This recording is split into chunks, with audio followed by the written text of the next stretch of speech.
Welcome to Hospice Explained. This podcast is intended as an educational aid and is only a resource to begin to understand the end-of-life season. It is not intended to be a substitute for professional medical advice, diagnosis, or treatment. Please always seek advice from your physician or qualified members of your healthcare team with any questions regarding a medical condition. Hello and welcome to Hospice Explained. I'm your host, Marie Betcher. I'm a registered nurse. I'm a former hospice nurse, and I started this podcast to help patients and families learn more about hospice and the end of life season. I was thinking back earlier today about a patient and their family that I admitted to the hospice service. Neither the patient or the family spoke English. So for this admission, I had to use an interpreter over the phone while I was in the home of the patient. One of the challenges I had during this admission was that the family wanted CPR. I kept asking questions because every other part of the conversation was very clear. Now, of course, I have to withhold certain parts of this story to keep it private, but there were multiple family members present with the patient, including the spouse. Everyone clearly understood the patient was dying. There was no other medical interventions available to extend this patient's life. But their choice to keep the patient a full code and perform CPR at end of life just didn't make sense based on all the assessment and based on the conversations that I've been having through the course of this admission. So after lengthy conversation, I realized they didn't want CPR for life-saving. What they wanted was to have the patient be a full code and get CPR because they wanted to be able to say their final goodbye.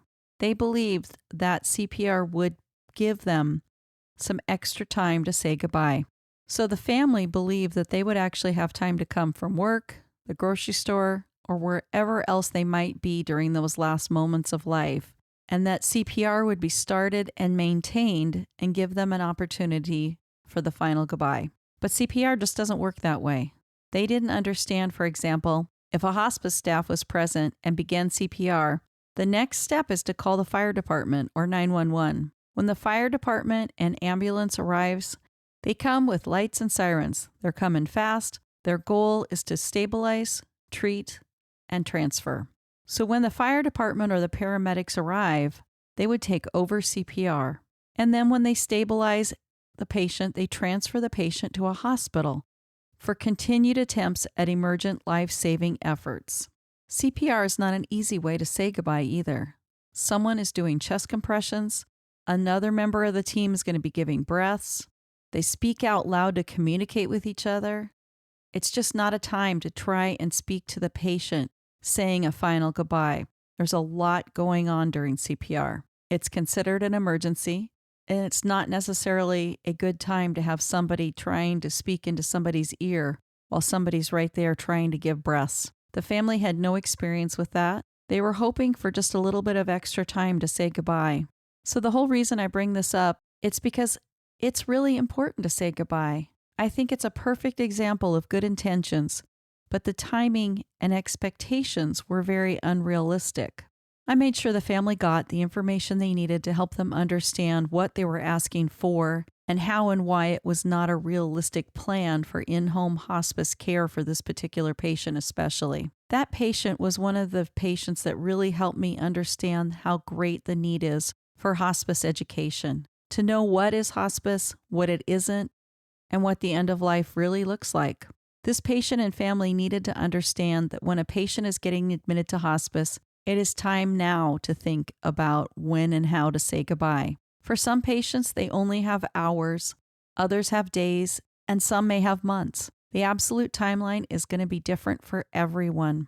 So we know when starting hospice, it just gives you an idea that death is approaching and it's time to begin saying goodbyes and having difficult and hard conversations. Make sure your loved ones know how much you love them. Be grateful if you get more than one opportunity to have that conversation. Audience, if you need more information on CPR and end-of-life decision-making, I encourage you to look up pulsed.org. That's P as in Papa, O as in Oscar, L as in Lima, S as in Sierra, T as in Tango, .Oscar, Romeo Golf, ORG. So that's pulsed.org.